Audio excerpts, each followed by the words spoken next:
All right, hey guys, if you haven't seen our video that we did on our trip to the Rocky Mountains in Moab, I suggest you watch it. It's a great video. But there were a lot of questions about, hey Carl, how do you set up your vehicle and why did you set up your vehicle? Could you take us through it? So anyways, guys, it's a 2011, which means this vehicle is old. It's a four-door Jeep Wrangler Rubicon. I pulled the six-cylinder minivan motor out of it and I put a 6.4 Hemi in it. All right.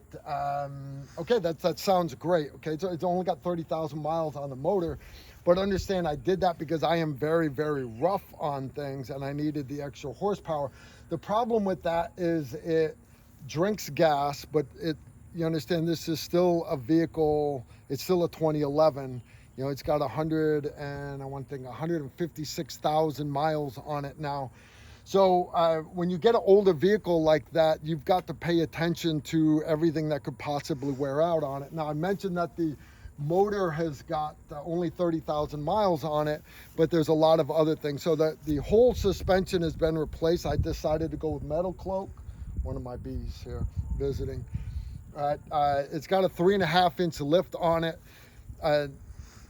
You do that so that you've got enough room to clear for tires. Now, I have run 37-inch tires on it because a lot of the obstacles that we do, a lot of the off-road trails we go to, that's like the bare minimum that you need to do a lot of these trails. Now, always run a winch, always run good off-road bumpers. Lights, a lot of people put lights on Jeeps just to look cool. I've actually got IR filters I can put on these. I don't need them when I'm riding out to Moab, Utah. But having extra lights is definitely good to have. Now, you'll see that there are fluids sprayed all over the inside of this. It's an old, beat up, rough engine, an old vehicle, but also I am rough on things, and you start getting in these hot areas out in the hot desert and you're making the suspension work hard. That in turn is making the steering but also the brakes work hard.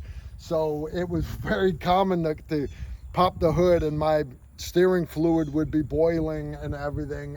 Brakes fluids. So anyways, you have to carry spares for all this stuff. So anyways, let's take a look at the rest of the vehicle. Bring around the back. I mentioned that the 6.4 Hemi drinks gas. So I have 2 extra fuel cans, 3 gallons on each side. Not a lot of extra fuel. Again, the camper, we'll cover the camper upgrades in another video, but I did a lot of work upgrading on the camper also. All right, so the trailer hitch, if you look right here on the trailer, this trailer hitch is actually designed so if you were to roll the trailer or the Jeep, the other one doesn't roll. Fully articulates, got emergency brake and everything. What that does is that requires me to have a special trailer hitch. Now, one of a kind, very hard to find in the US, actually made in Australia. So I don't leave this on the vehicle when the camper's parked. I have a nice skid plate that comes and protects here.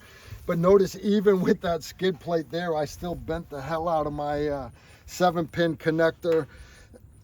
This over here, this is called the Anderson connector. This allows me to charge my camper.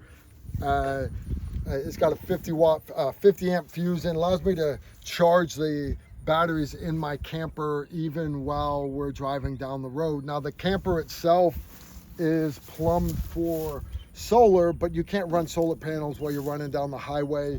I can run the generator to it, but again, you can't do that while you're driving down the highway. It's a 3-day drive out there, guys. Extra fluids, obviously. I mentioned I was leaking brake fluid. I mentioned I was leaking power steering fluid. All the tools. Now, your toolbox will start off just generic. You got to have everything in it, right? But you don't have room for everything. So you'll find that you're going to have to add certain extra wrenches so that you have ones that fit all the ones on your vehicle. Recovery gear, obviously, soft shackles. You see I've got hard shackles on the front and back of the vehicle, but we mostly use soft shackles. Again, I didn't use my winch at all the whole trip. We had to winch a few people, but most of the recovery that we actually did with kinetic straps. And what I mean by that is I have a static strap in here, but I also have what's called a kinetic strap. Let me pull it out for you. This is like a big bungee cord, guys, and you see how heavy it is. I could pull Humvees out with this, but this, because it has a stretch to it, it's going to give less wear and tear on both vehicles when you're trying to pull people. We actually use this to pull somebody out of a mud pit. Not part of our group, but we were the good Samaritans that helped them out on the side of the road. Things that I always keep accessible, my torque wrench. Right, and the reason why I do this is because one of the most dangerous things that can happen, especially going down the highway, is for you to lose a wheel while you're towing a camper. So I'm set up to torque every so often, just torque the lug nuts on your rims, and you'll avoid those problems altogether. When it comes to gas tanks, you guys have seen it. The EPA makes you have these crazy gas spouts that are designed not to leak if your can accidentally tips over. The problem with that is they leak fuel everywhere. They're very, very hard to use. And the ass clowns at the EPA should have just done away with it, but they're a self-licking ice cream cone. You can buy aftermarket ones that do not have all of the crap safety features in them, and that's what I use on my cans. And the reality is you spill 0 gasoline using this, but if you use the ones from the EPA, you spill gas everywhere. So but again, that's the government. All right, so I always have a couple of these with you. I mentioned spare parts. Know your vehicle, know what wears out, but also know what could potentially be damaged. So for me particularly, things that we've had go out already twice, 2 separate trips. This is a coil pack for that 6.4 Hemi motor, and you'll see it's actually two spark plugs per cylinder. So I carry a couple extra coils, and each coil has got 2 of the correct spark plugs properly gapped to go with it. With that, of course, you need your computer for not just clearing codes, but also reading the codes so that you'll know what is wrong with it. Being real rough on the rocks. If you're banging your differentials, that's those pumpkins that are underneath your vehicle on the axles. You whack a pumpkin, you crack it, you bend back the lip. A lot of times you get a leak, and that's why we carry so much gear oil with us to fill those differentials. We actually had to do that in a couple different vehicles. But even though mine, I did not whack, my rear differential, my Dana 60 in the back actually started leaking. And it's just because I got it so hot and everything, the vibrations and everything. And all it was the bolts around it. A couple of them had loosened up, no big deal. I keep the appropriate wrench for tightening it up handy as soon as I start to see the drip, because you have to check these things off and immediately tighten it up. One of the other problems that people have with Jeeps, especially Jeeps because they have the solid axles, is they will get death wobble.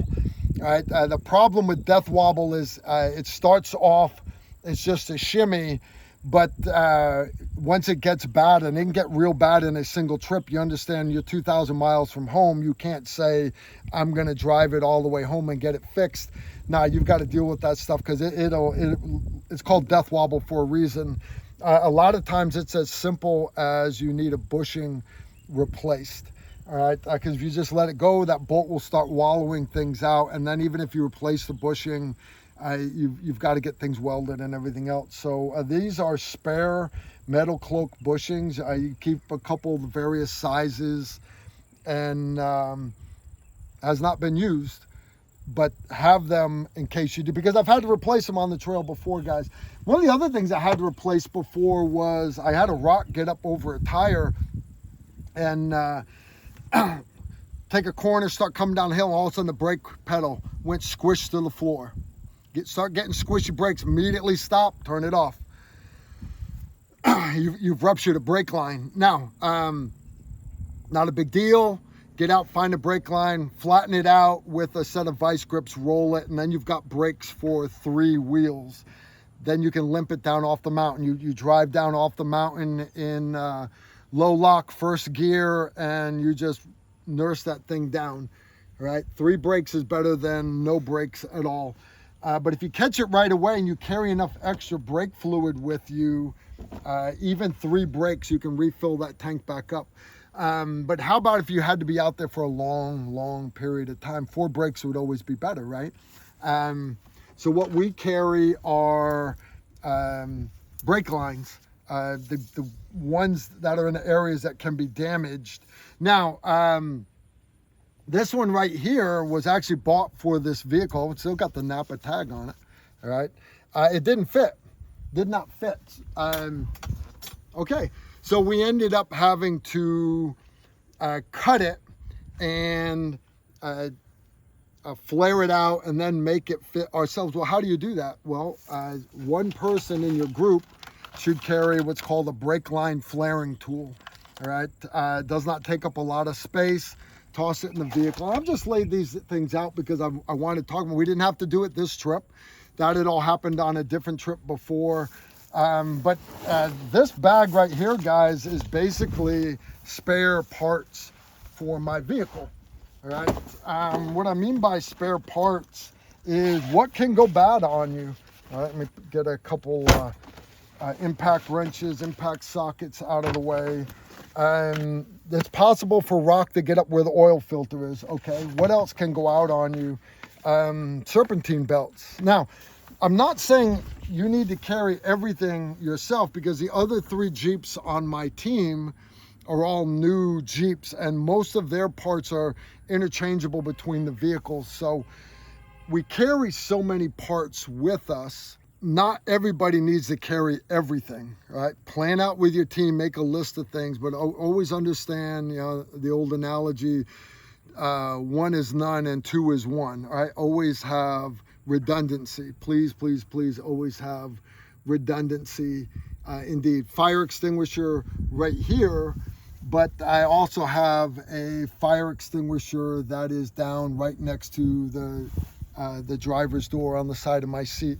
Gloves for using the winches, medical kits where that are within arm's reach. All right, right here I've got a axe that also has a bow saw built into it. I have a hoolie tool right here that these can all be just pulled out, but I also have another saw in here. I've got a Glock E tool that's also got a saw in the handle, and the roof rack of the vehicle has got a nice big adult size shovel on it. All right, recovery gear, layer your recovery gear. Now, to make life easier for us, because we air down the tires every time we're getting ready to go into a harder area. In other words, where I run the tires at 40 pounds on the highway, when we start going off-road, I put them down to 15 pounds. It makes it a lot softer and more comfortable ride for the wife. But also when you have a rock, instead of the tire doing that, the tire actually wraps to the rock, gives you better traction. So to make life easier for us, since I actually have, and all of us have them, this is an air hose that you can attach to all 4 tires at the same time.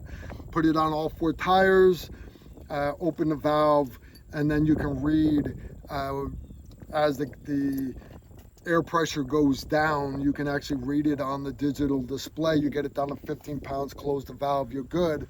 Put your caps back on. End of the day, when you get back to the main road, you air back up again with your compressor, which is back there, and quickly air it back up the same way, all 4 tires at the same time. All right, so there is a lot that goes into preparing the vehicles, but the big thing is think preparedness. And if you treat it as though it's a military operation and you have those checklists, what do we need to have? We need to have fuel, water, food, shelter, air, think of your vehicle as this is your lifeline to get you on the battlefield. And the guys that just want to haul ass, run and break stuff, that's fun as a sport. But where I grew up in the military, the motto is as slow as possible, as fast as necessary. And the reason why we do that is because if you're behind enemy lines, think the beginning of the war in Iraq, those SF Humvees that went through the tank ditches and through the minefields because Saddam wasn't watching that area, they get through, they're out behind enemy lines. If one of their vehicles breaks down and they can't fix it, they're screwed. So you learn how to self-recover, you learn how to self-repair. And if you approach things like that and you realize, if something was to happen, we can take care of it ourselves. It gives you confidence, but it also gives you like an esprit de corps for your team, that together, so long as we're traveling as a group together, yes, we're friends, but we're also part of a team, and that team is unstoppable. We really are. There's nowhere that we couldn't go. There wasn't an obstacle that we could not do. There's nothing that we say, well, find a place, find something we can't do, and then let's do it. How do we do it? We might have to run 4 or 5 snatch blocks, pulleys, another name for pulley. We keep them with us, we do. I carry 6 snatch blocks, all right? But as long as you take your time, run the extra gear, up on the roof rack, I've got a cell phone booster. The antenna's actually folded down right now, but this is the cable for it. Understand that they don't give you perfect communications, but so you have to layer it, all right? If you've got 1 bar on your phone, a cell phone booster will give you 3 bars, okay? But other times you don't have any signal at all, so layer that communication plans. I have a CB antenna that connects right here, but you'll notice I don't have it on. I have it, it's in the vehicle. If I need to put it on the talk CB, cool, I've got a CB radio in there. But this antenna right here is a GMRS radio system. It'll push 50 watts. So we primarily use GMRS. But again, we had FRS, we had cell phones, we had the cell phone booster. We used the Spot X as a emergency, primary, alternate, contingency, emergency. Spot X allows me to text basically to any cell phone via satellites, via GPS satellites. So it does not work very good other than texting. That's all it's good for. But again, that is the 4th layer in our communications plan. You've got to layer your supplies, share gasoline when you need it, share fluids. I had a lot of guys borrowing fluids from me, but that's okay. We had it.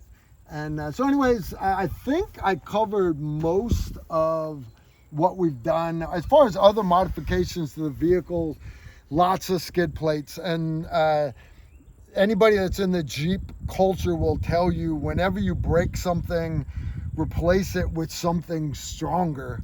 And after a couple of years, or in this case, it's a 2011, you've got Tom Woods axles and Fusion Dana 60 rear axles, and pretty well everything has been replaced. I even replaced the stereo with a updated 10-inch screen just so I could use Apple CarPlay in all my mapping programs. So anyways, that's it. You guys asked for a update. Carl, what upgrades did you do to your vehicle for this trip? And we've gone all the way to Sacramento, California to do the Rubicon Trail. We have gone all the way deep into Florida, North Carolina, everywhere to run all those off-road trails out there. A lot of miles on this thing, but a lot of smiles also. It's a great way to stay trained, is to train with your gear. All right, so anyways, that's all I got. You guys know the deal. Leave the comments below. Y'all take care. If you like this video, make sure to like, comment, and subscribe. Also, make sure you follow us on Facebook, Instagram, and Twitter so you don't miss out on anything.